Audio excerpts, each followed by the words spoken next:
Yooyyaa ashumaar kafuuni akkam jirtan ordoftonni Hawi Show bakka jirtanitti nagaan isiniif haa ta'u isiniin jecha oduu gaggabaaboo guyyaa har'aa qabadhee isiniif dhiyaadheen jira. Oduu isinitti mun kan isin faana turan Hawi Maamudi.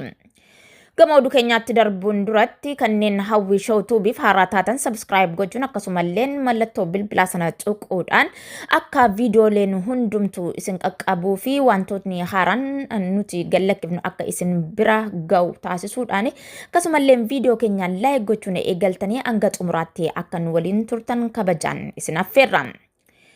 Gama oduu keenya guyyaa har'aatti yommuu darbinu haadha ilmaanii kan ta'an aadde Ayyaluu Asfaw loltoota mootummaan ajjeefamuun dhaga'ame. Shawaa kaabaa aanaa Jiddaa ganda Gaangoo keessatti aadde Ayyaluu Asfaw halkan gaafa Onkololeessa 6 bara 2025 manatti itti dhaquun ajjeesanii deemuu maddeen himan. Aadde Ayyaluun haadha ilmaan 12 yoo taatu aanaa Jiddaa ganda Gaangoo Gooxidooyyoo jedhamutti Onkololeessa 6 bara 2025 halkan sa'aatii 5 irratti waraanni mootummaa abbaa irree Koloneel Abiyyi Ahmediin hoogganamu gara laafummaa tokko malee ajjeesanii deemuu maddeen dabaluun ibsaniiru.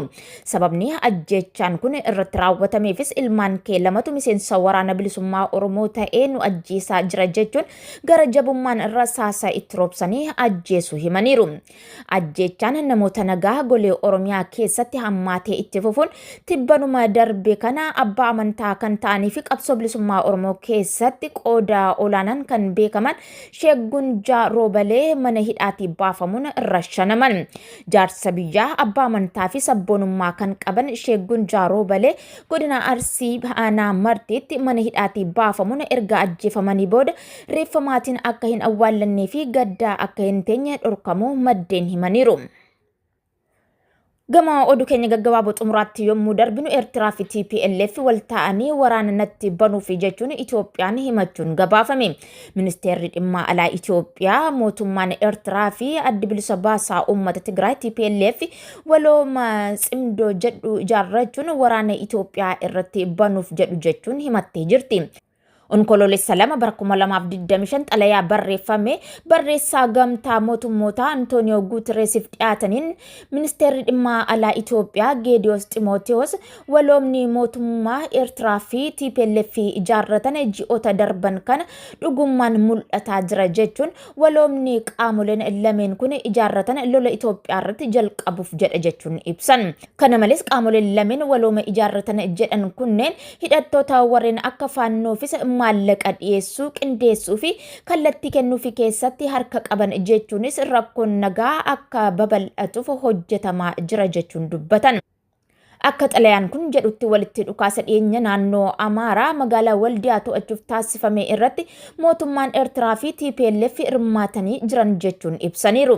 Akka ministeerri dhimma alaa jedhutti ajajoonni waraanaa fi loltoonni TPLF keessumaa kallattiidhaan walitti dhukaasa raayyaa fi walqaayee ture irratti qooda fudhataniiru jechuun akeekee jira. Taateen kun bara 2022 waliigaltee Pretooriyaa irratti tumsa waliigaltee dhukaasa dhaabuu qaamoleen lameen mallatteeffaman kan cabsuudhas jedheera. Haa ta'u malee gama qaamolee himataman Ertiraa fi TPLF irraa dhimma kana ilaalchisee wanti jedhame hin jiru. Egaan kabajamtoota hordoftoota Hawi Show oduu gaggabaaboon guyyaa har'aa qabannee isiniif dhiyaanne kanneen hanga ammaa turanidha. Oduu isinitti himuun kan isin faana ture ana Hawi Maamudi. Egaa nagaa isinitti dhaammachuun duratti kanneen haaraa taatan mana kana subscribe gochuun eegala.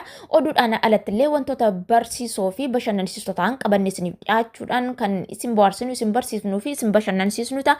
Isinis nu jajjabeessuun nu waliin turaa isiniin jecha kanneen oltan nagaan olaa kanneen bultan nagaan bulaa oduu biraan hanga walitti deebinutti turtii gaarii qabaadha.